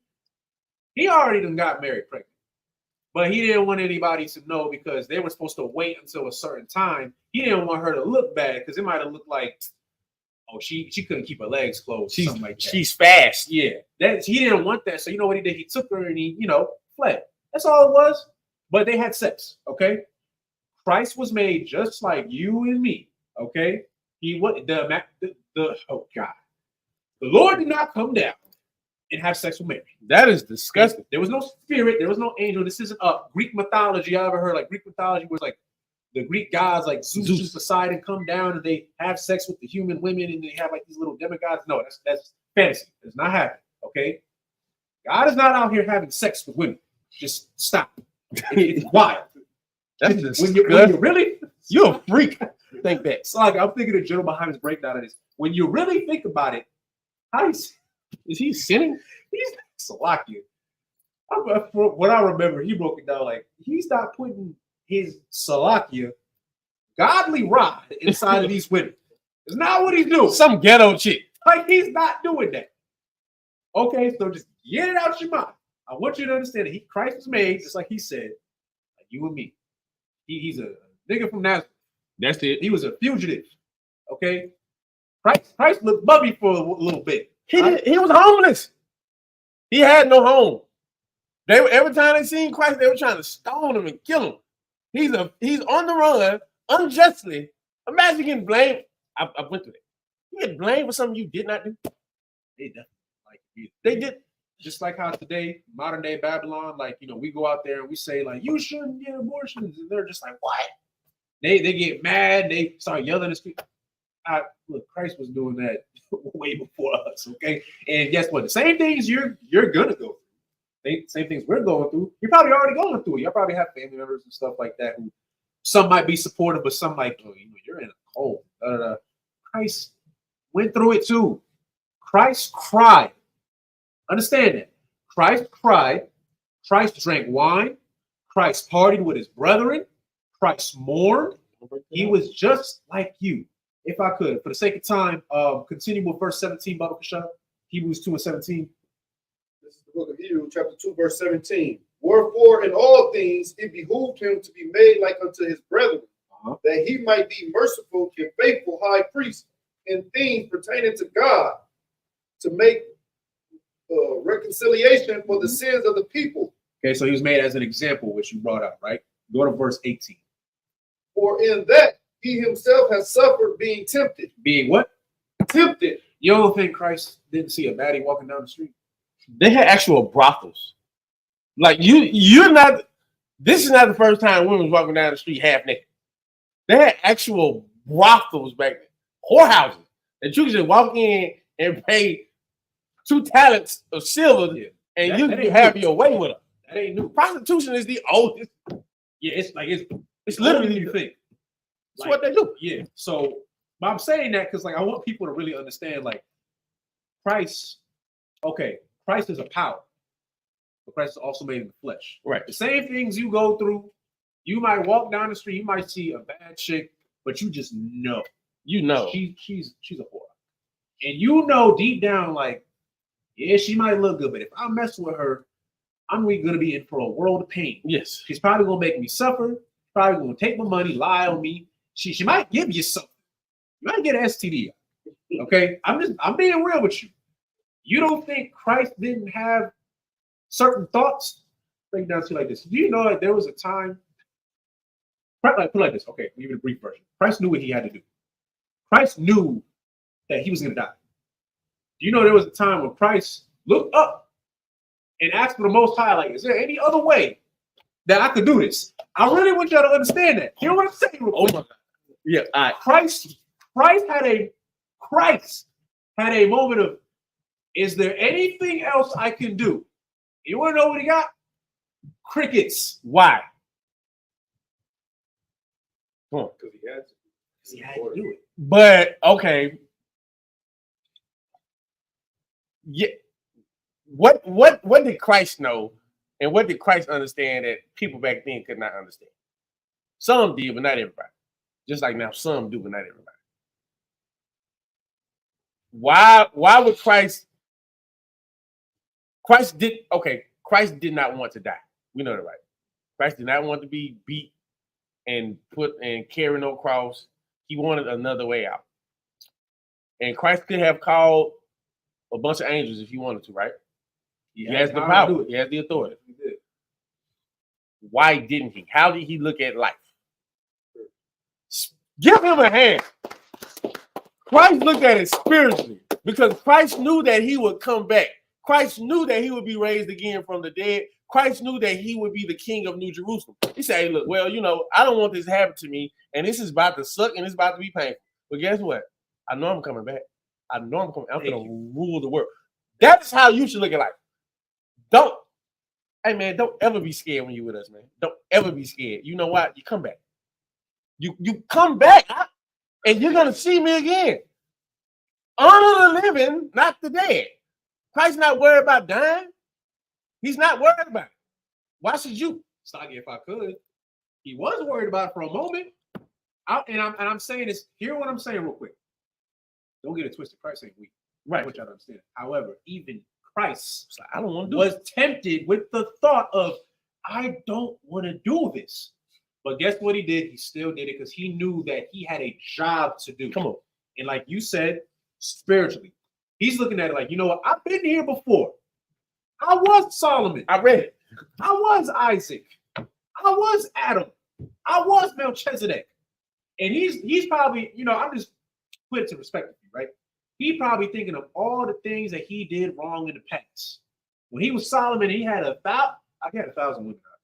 A lot of them were heathens. And the Lord tried to give him an out and told him, look, stop messing with these heathen women because they're going to turn your heart away from me. Solomon said, but they bad. They bad. And guess what? He lost it. One of the wisest men in the Bible. The wisest. I'm gonna say One of only because Christ, but it's him. Yeah. This is this is old. Right. But this is old, right? He lost it all because he didn't listen. Christ probably in that moment he looked up and asked the Most High. He might have had a thought of, you know what? I remember when the Most High told me not to do this, and I still did it. I still slept with all them women. I started building them temples for them, the Moabite women, Edomite women, the African women. You probably remembering, oh yeah, I was Adam. I should have checked my wife, Right. but I didn't do it. I wanted to eat the tree of good and evil, and I did. Oh, now we curse. He's probably thinking all of that. So you know what he did? He was a man and decided to do his duty. Because what is the whole duty of man? Precept. Oh, you know. I want the verse. 4:1. Nope. What is the whole duty of man? It's Ecclesiastes. Come on, Bayala. I know you know it. Shalom on Christ, I don't want. Shalom on Christ, sir. I know you know it. It's at the back of it. It's in Ecclesiastes. Yeah. What is the whole duty of man? And for time's sake, after that precept, we'll just. We gotta run. I gotta touch on bread and wine. Then we can run. You could, go ahead. If you don't mind. It's gonna be a little. It'll be all right. Gotta take my time. Come on, man. You know where it's at. Well, Read it. You got it. Make you think. Young man D already got it. You were looking at it. Verse 13. Come on. the book of Ecclesiastes, chapter 12, verse 13. There you go. Come on. Let us hear the conclusion of the whole matter. Stop. Let us hear the conclusion of the whole. No matter what we say, we can sit up here and teach you this Bible all day. Let me tell you something. The Lord does not say he who knows the most precepts gets into the kingdom of heaven. Doesn't matter. All you them fake Israelites know all them verses. But it's about that other thing in here. It ain't about knowing all the verses. It's about that other thing. Keep reading. Fear God Come on. and keep his commandments, Come on. for this is the whole duty of man. Yeah, that's all you really need. Fear God, keep his commandments. This is the whole duty of man. I don't know what else you think this is about, but it's not about cutting people. It's not about condemning people. It's not about him trying to be right all the time. It's not about that at all. It's about fearing God and keeping the commandments. How do you do that? Loving your brother like you love yourself. Exactly. Yeah, this is about that other thing in One West. Yeah, I know you know all them precepts and them fake Israelite groups. That's cool because you take them from us. But it ain't about that. It ain't about that in here, man. It's about brotherhood. We about to read about it again. Go back to Genesis 14, because we're going to run through this. Give me verse 18. We ain't even... Genesis 14, verse 18. Bear with us. We told you it's gonna be a long class. Yeah. All this down. Hold on. This is the book of Genesis, chapter 14, verse 18. Come on. Then Melchizedek, king of Salem, brought out bread and wine. Stop. Man, is that the KJV? Just get the KJV. You be all right. You on your phone anyway. Don't worry about it. Just put it on your phone. Just go to the Bible app and then you be all right. Is that the KJV Bible? That one right there? Oh, matter of fact, use one of the Bibles. Is the Bible up there? That's KJV? Okay. Ain't that a Bible right there? That brown one. Underneath that grab that one. You what? What's up? You got a cross on it. What that matter? Do it say Is it- KJV? That's fine. New King. Oh no, don't worry about it. Oh no, never mind. You know what? Just read- y'all use that out of that one. Yeah, you too wild. Give me that 14:18. Yeah, you can put that one. More proof that Christ is Melchizedek. Give me that 14:18. The book of Genesis, chapter 14, verse 18. Come on, And Melchizedek, king of Salem, brought forth bread and wine. stop. This is old. This is old. We still in Genesis. We're still in Gen. This is you. You ever heard the term break bread? Yeah, this is old. We've been doing it. Every time you go to a function with people, you break bread and you drink. Give me Psalms 104 and verse 15. I'm gonna show you why you do that. I'm gonna show you the purpose of breaking bread and drinking wine. Why we do what we do. What you don't know, you see that bread over here, you see that wine that we have, we do it for a reason. We do it for a reason. Read that, Psalm 104, verse 9, verse 15. verse 15. This is the book of Psalms, chapter 104, verse 15. Come on. And wine that maketh glad the heart of men, and oil to make his face to shine, Mm-hmm. and bread would strengthen man's heart, What does wine do? Read the part. make of glad the heart of men. Why? How does wine make someone glad? It should be easy. Come on. That's crazy. That's a crazy word. That's a crazy way you just put it. That's not. I mean, that's why, but that's not why. Explain to me how. Okay. Think of it in a way. Go ahead, boy. Go ahead. Is it like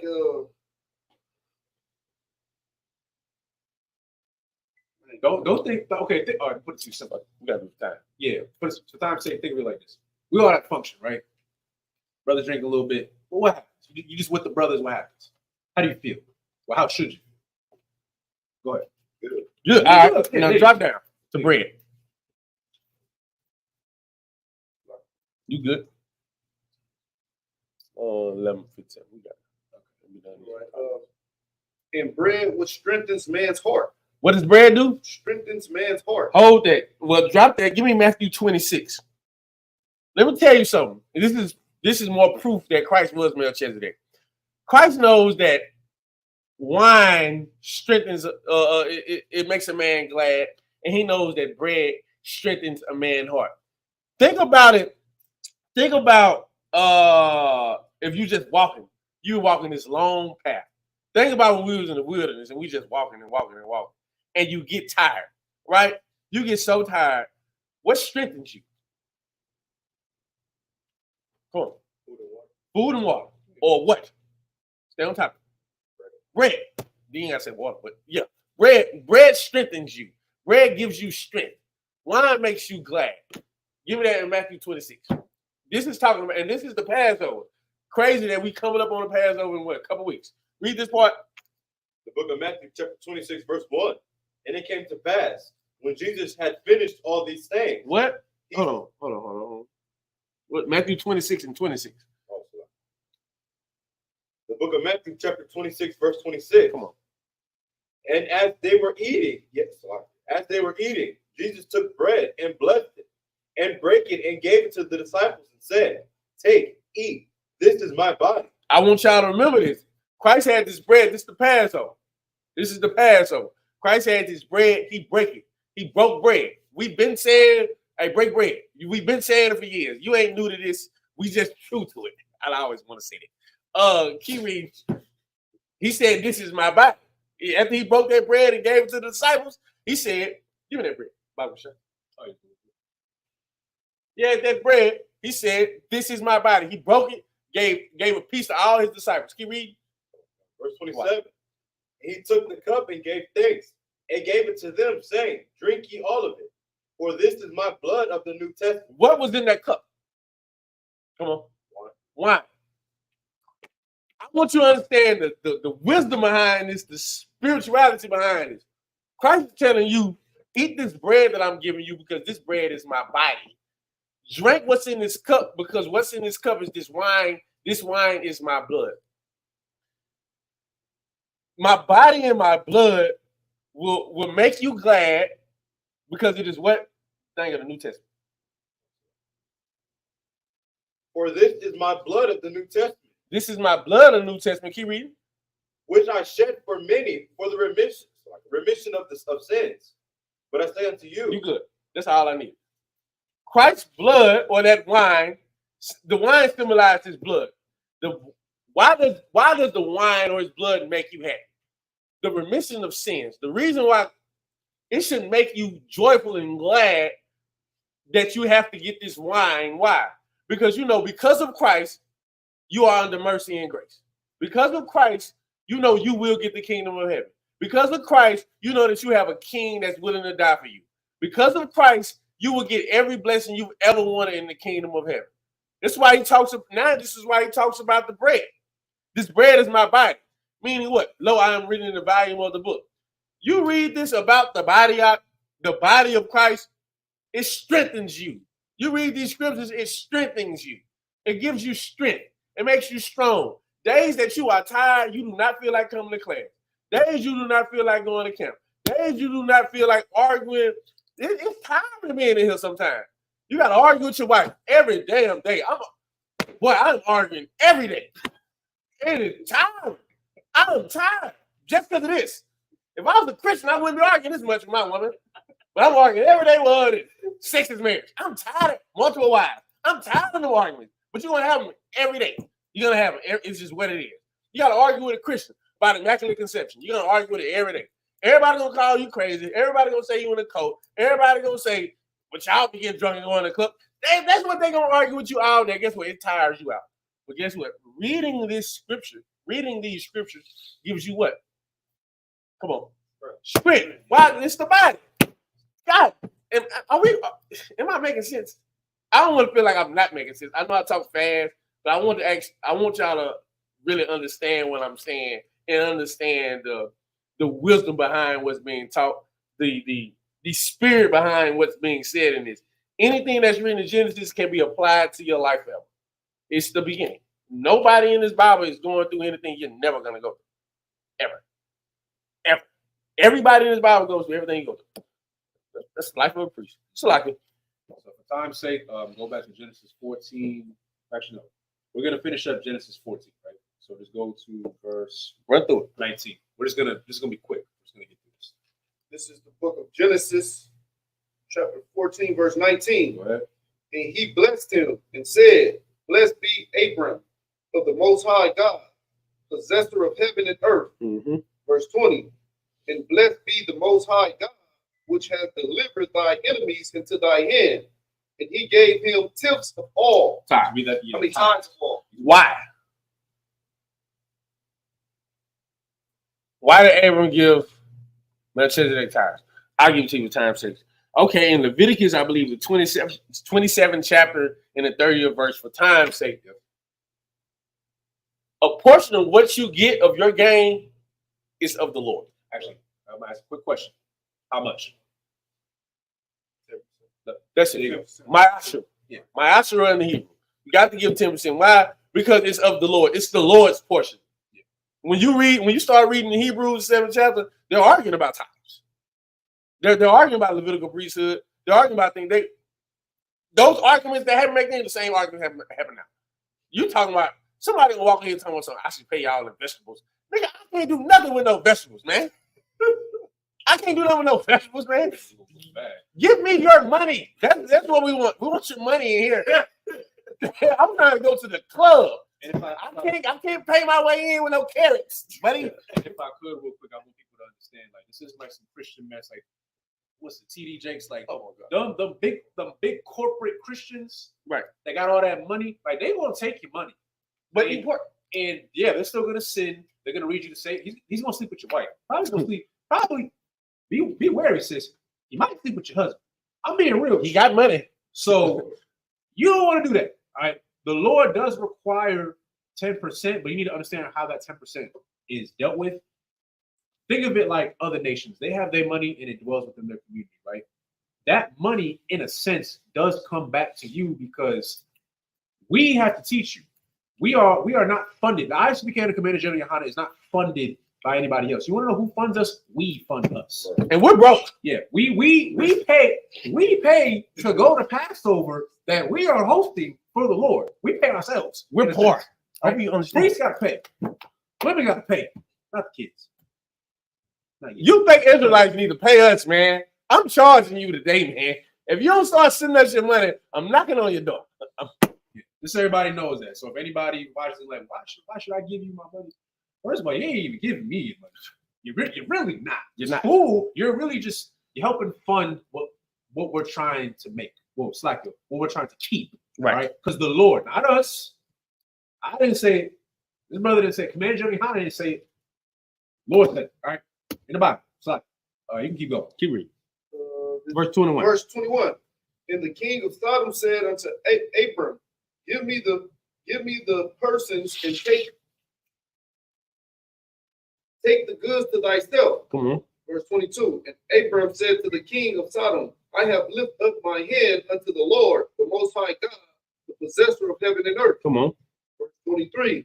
That I will not take from a thread even to a shoe latchet, and that I will not take anything that is thine, lest I should have said, I have made Abraham rich. Read it.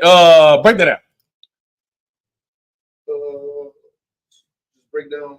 Break down verse 23. Like, what is Abram saying? And Chuck, you said today as a man, come on. Is he saying that he won't take nothing more than what he's supposed to give, but you won't be like, oh, you in that position because of me. You own it. You pretty much you without my help. Like I yeah. put you in that position by right. funding. You're next door. Basically, he said, I don't need nothing from you. I don't want no Hamite giving me anything because I didn't do this for you. You didn't put me in this position. I did this because I serve the Lord. The Lord's gonna give me everything I want. I don't need nothing from you because I don't want you to think I owe you anything. And like a man, we have that. It's a pride thing. Sometimes your woman want to pay for stuff. You like, nah. Even if she do it, she kind and good for her. You still be like, nah, I'm good. Because you just don't, as a man, you like, nah, I'm good. Well, he don't want no Hamite giving him anything. So Hamite can come over. Remember, I gave you this. I gave you that. I gave you it. Nah, you ain't gonna have nothing over my head. I serve the Lord. That was smart. Of a very wise decision. That was very smart. And if I could real quick, just like quick little detail. When you read the bottom, I noticed you said Abraham. Remember, that's Abram. He ain't even Abraham yet. Now, earlier we read about what Abram did, when he was in Egypt, and he did lie about Sarai being his sister and all that. He had a moment of weakness, but now what we're watching. I want you to understand, we're watching Abram become Abraham. We're watching it. We're reading it. Okay. Same thing with you. And real quick, right? I won't take too much time. Even though this is for anybody, Salaki to the men above me. Whatever your rank is, you got your name, right? Like, what's your name mean? Warrior. What's your name mean? Awakened by the Most High. Awakened. Hey, that's tough. What's your name? Servant of the power. Servant of the power. Okay, so now those are your names, right? You think your work is done? You think when Abram became Abraham, his work was done? No. He had to continue to be Abraham. Right. Just because you got your name, because I'm telling you right now, there's been plenty of brothers who have came into the school and sisters, you got your name and then you did because you felt like you did the job. I'm about to say something else. You didn't do nothing. Salaki. But my point is, Daniel, you got to keep being that. Your name isn't just what the Lord wants you to be. He needs you to be that continuously. Okay? So always, I tell this to a lot of brothers. Remember what your name means. Right. Lord gave you that name for a reason. Whatever it is, whatever your name means, keep that. Even when you got it, you still got to be that. Because when Abraham became, it's like when Abram became Abraham, he still had to be Abraham. He still had to be righteous. He still had to, like when you brought up earlier, talking about when Abraham brought up Isaac and he was about to sacrifice him. Remember, they didn't have a kid for a while. Like they wanted children. Sarah, which she later becomes, she was barren. Right. And she laughed at the thought of her having a child. And she got checked for it. And then Isaac was born, which means he laughs. See how that works. Okay. And he was about to sacrifice his son. Why though? For time's sake, because he wanted to prove how much he loved the Most High. He loved his son. Don't get it twisted. I ain't telling nobody to sacrifice the kids. I just want y'all to know that. I'm doing that crap. But he loved his son like a son. Like he never had a son. This thing like, you a father. It's my boy. I'm gonna raise him up to be a warrior. And he understood that there was a moment where he like, damn, I might have to give this up. But I love the Most High so much. And guess what? He didn't end up having to do it. The Lord just wanted to see, like, are you really with me? Are you willing to give up what you love the most for me? But the Lord loved him so much. No, I don't really want you to do it. I just wanted to see, right? Abram might have been too scared. That's what I'm saying. Because Abram was too scared to walk around with his wife for a little bit. And then he became. So I want you to understand, we're reading him become Abraham. All right, Salaki, I won't take too much time. And if I may, I got to go on. Go ahead. You go through things because the Lord wants to see, are you down? Like, just think about any nigga in the ghetto, bro. You ride with somebody. Do he really got my back? No. Do he really got my back? If this fight break out, is this brother really gonna be here? Or is he gonna take off running and I can get my behind beat the hell up?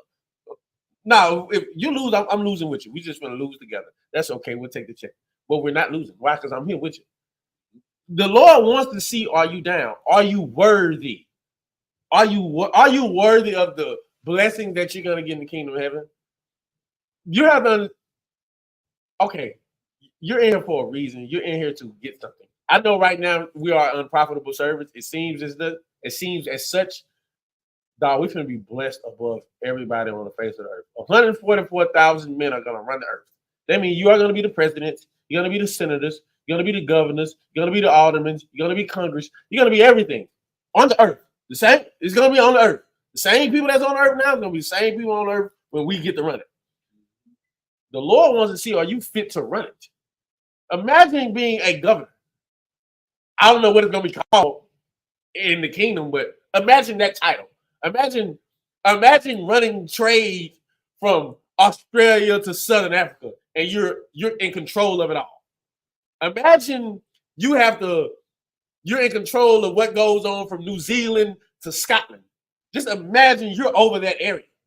You have to really look at it like, all right, I'm 144,000 men. I'm one of them.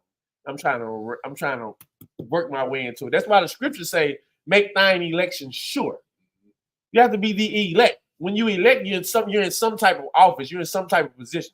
So the things you go through is the Lord trying to see, is this person worth it? Is this person worth it?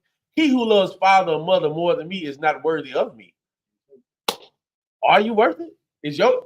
He knew what happened to Adam. Adam wasn't worth that. Adam was not worth that because he loved his wife more than he loved the Lord.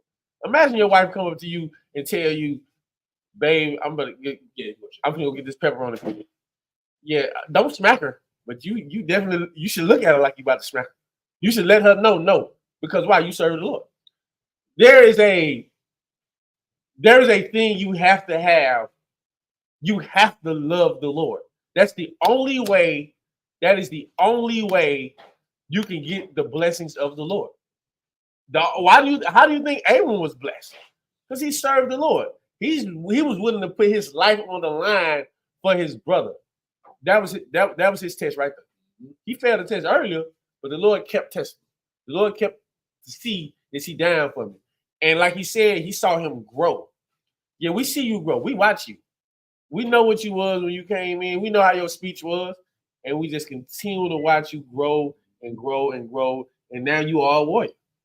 Now you are Bayala. Now you are Atazah. Now you are Latazah. Now you're something new. Now you're Kodash Ya'ala. You're something new. And the Lord wants to see, is this new person worthy of the position of rank and power and authority I'm going to give him in the kingdom of heaven? I digress. Keep reading. Yep. Let's finish it off. Finish up 24. And let's finish up 24.